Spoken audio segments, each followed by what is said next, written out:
metaphorical whip. They think this is cruel. And it really it's not.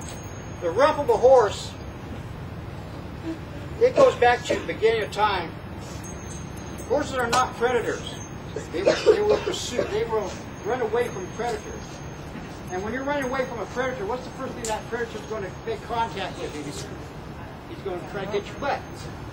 You know? So it's a natural instinct for a horse. When he feels somebody tapping on his rear end, he's going to bolt out of there. And so basically what this was you need to get him going a little bit, you smack him. He got the idea, I'm out of here, boom. There's a mountain lion on me, you know? It's so psychological.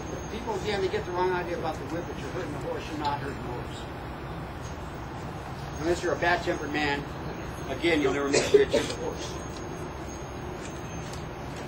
It's like if you're a bad-tempered husband, you won't make a good-tempered wife. Any other questions?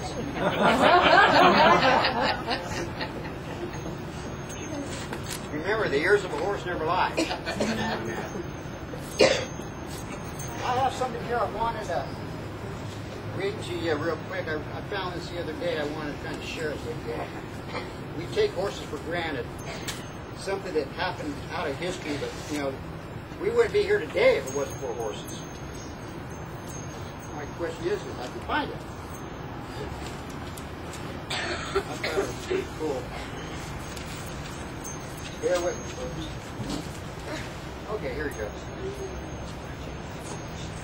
If you look back on the struggles for freedom, trace our present day strength to its source, you'll find that man's pathway to glory is strewn with the bones of horses. Throughout history, man never was able to advance without the horse. And now we take it for granted. You know, we put him in the back of the pasture somewhere and think nothing of it. We have our cars, our motorcycles, our planes. We forgot about the horse. We wouldn't be here today without that animal. Oh, I got another one here too. It's even better than that.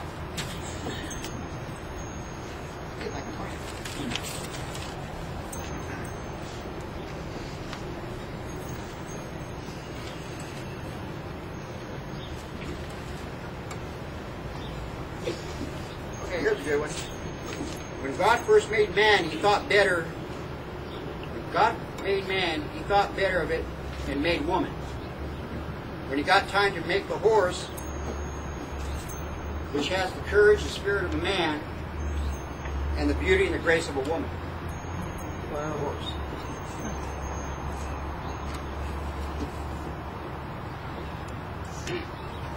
So when horses have colts, with fillies and colts, you know how long it takes for the gestation period of a horse to foal a colt or a filly? Anybody have an idea? 12 Probably months. know it. 12 months? About 11.5 months for a horse, for a mare to foal a colt or a filly. A steer or a cow, I should say, a cow, it takes 9.5 months to drop a calf. And the first thing, like again, during the springtime when they did the roundups, there's just thousands of calves running around everywhere.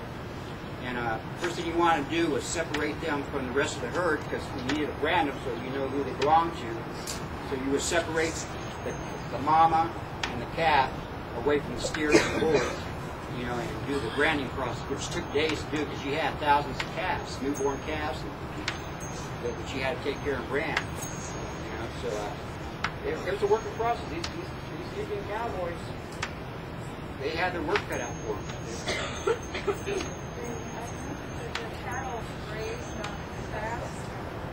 Well, this was a perfect grazing area because you had the river, you had the creeks, you had natural springs. So when Juan Jose Dominguez found this site, he found the perfect site for it because he had access to water, a lot of grass, grazing. It was a perfect area to graze thousands of head of cattle. Perfect spot. And San Pedro Bay, that was your port of export where you exported the cattle. By the way, during the Spanish colonial period, it was against the law for the Spanish people here in California to trade with the English or the Yankees. So there's a lot of smuggling going on out there that they kind of looked the other way and allowed the ranchers and the missions to go ahead and trade their tallow and their hides for trade items that came from back east or from Europe. A lot of stuff coming out of Manila, the Philippines, a lot of Chinese stuff coming that was traded. Out here, your women were using a lot, you probably know this, they were wearing a lot of silk dresses and scarves and that coming out of China. That was a big import here. They traded, they exchanged for the cowhides. Any other questions? Do you think Juan Jose was a smuggler? Absolutely. Everybody was. Everybody was out here. They could, Spain and Mexico, Spanish California and Mexican California did not rely on the Mexican government. They were too far away. They had to survive, so they did whatever they could to survive on. So yes, smuggling was very popular out here. It kept them alive.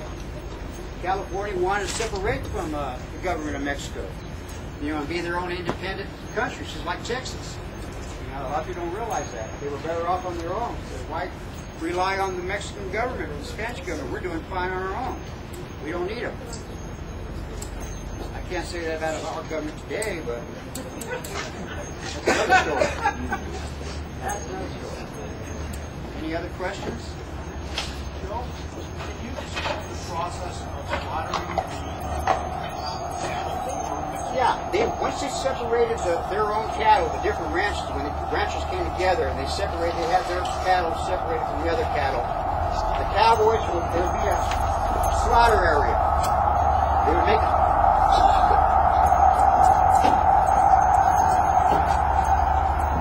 would make what they call slaughter camps. And they would herd these cattle into the slaughter camp, and then you would have another set of workers.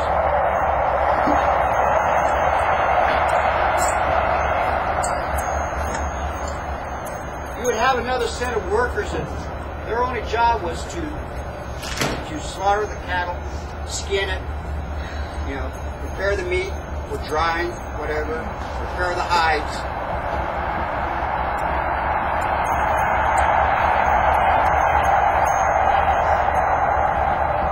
Again, that was a long process. Was that a question I had?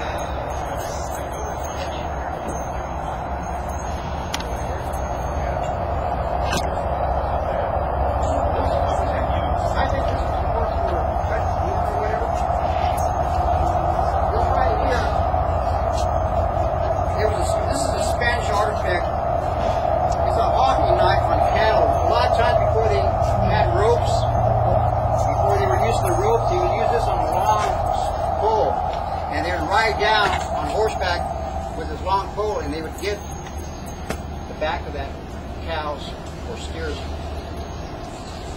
lower area right there, and that would knock them down. This was kind of a cruel process.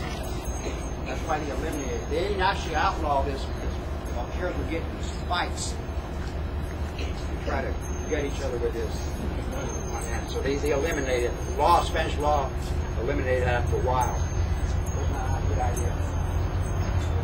These are probing spikes for the oxen. When they hooked them up in carretas to transport the cowhides to the bay, to the ports, seaports, they would have a man walking around or on a horseback with a long pole, and he'd just kind of prick you with it to get you going. Again, he wouldn't want to stab you because you kill your oxen here, you got flat. Everything was made on the ranch. Again, your stirrups made out of wood. Everything was handmade on the ranch. Sometimes when you got in trouble with the grizzly bear, you couldn't rope them.